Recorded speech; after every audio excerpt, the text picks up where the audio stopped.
Cérus bratu, poďme na to. Dneška biceps, triceps a začíname tricepsom. Perší cvik, sťahovanie kladky. Mám tam naloženo 26 kg a budem sa pokúšať to stisnúť z dolu co najviacej razy. Tu ešte mi podarilo len 15 raz, což bolo fajn, som s tým spokojný. Aspoň mám také číslo, z ktorého sa môžem odražiť. Takže na druhý raz znám, že tu treba pridať váhu a budem sa pokúšať, že by zlyhanie nadešlo pri tých 10 opakovaňoch. Keď sa mi toto podarí, bude to fajn, no a potom sebe stanovím dajaké cíle, napríklad 30 alebo 40 kg 6 razy dať z dolu, hej, to by bolo také fajné.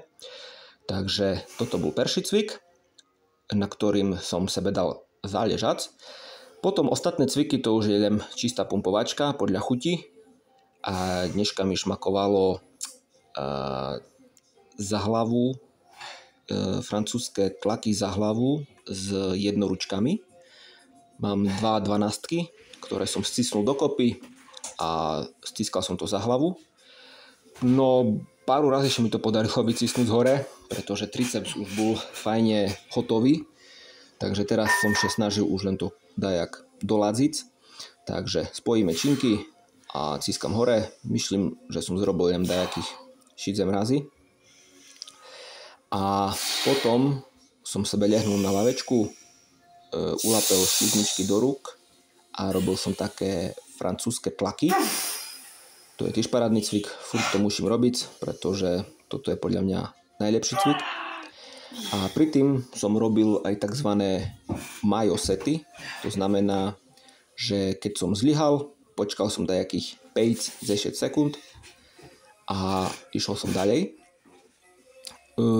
Táto technika je super, keď človek chce fakt rozbiť a tá technika pri tým určite fajne pomáha. Dobre, takže to by bol triceps, takže som sebe napísal poznámku, že do budúcna musím popracovať na tých tricepsových stlačeniach dolu a dám tam už 30 kg a uvidíme, co to udelá a tak ďalej a tak ďalej. Dobre, keď toto dokončím, idem biceps a biceps som zase zvolil trošku inakší. V minulém videu som hovoril, že chcem, aby procismerné kladky boli môj cvik, v ktorom sa budem zlepšovať, ale zmenil som názor, pretože zistil som, že to nie je až taký dobrý nápad. Najlepší cvik predsa je len bicepsové zdvihy z veľkú tyčku a vzadu už mám naloženo 50 kg a toto 50 kg sa budem snažiť vyzdvihnúť co najviacej razy. A tu sa mi to podarilo dneška 6 raz, což je fajn a tento cvik budem šperkovať, pretože je to taká stupid strange, takedy treba taký cvik, ktorý je proste taký maskulínny. A hoď aj technika není tip-top, pretože pri bicepsových zdvihoch, keď ide poriadna váha, tak tam človek musí kuštík nadrúciť tú činku. Ale to nič, v budúcna sa to bude zlepšovať. A keby som dal 50-ku cholem tých 6 razy, to by bola paradzina. To by už bola poradná šíla v rukoch.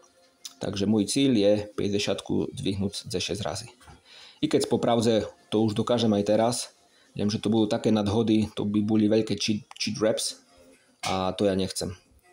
Ja maximálne čo robím je, že so zlakcami sa hýbem hore-dolu, ale chrbet sa snažím mať furt v jednej rovine a nechcem, že by ten švih išiel od panvy hore ku chrbte. No však rozumieš, že by to nebolo akéby čistý nadhod. Tu som nešiel žiadne nadhody, len som s lokcami išiel dopredu, tým pádom som tu akéby vycisnul ešte so prednými ramenami, takže bolo to fajn. Dobre, 6 razy som to dal, celkom dobre, spokojnosť. Druhý cvik, 12 do rúk a rovná lavička. Opravil som sa rovnú lavičku a som to doriadil do konca. Tam som dal nabiť, 8 opakovania, len bolo to masaker. Tam som tiež použil ten Mayo set, to znamená, že dal som pár sekúnd pauzu a vecka som išiel ďalej. Potom ďalší cvik som zvolil zase jednoručky, šizmičky a šikmu lavičku, že by si biceps poriadne nacahnul dolu. A tam som to dopumpoval už do konca. A úplne posledný cvik, to len som ešte takú pobavil zo skladku. Chcel som znať, aké to bude, keď budem cahať skladku dolu na biceps. A bolo to také nemastné, neslané. To bol len taký malý pokus. Dobre, díky bratu, že si to dokúkal do konca. Majše trimše, buď zdrav a tak rob, že by dobre bolo. Čau.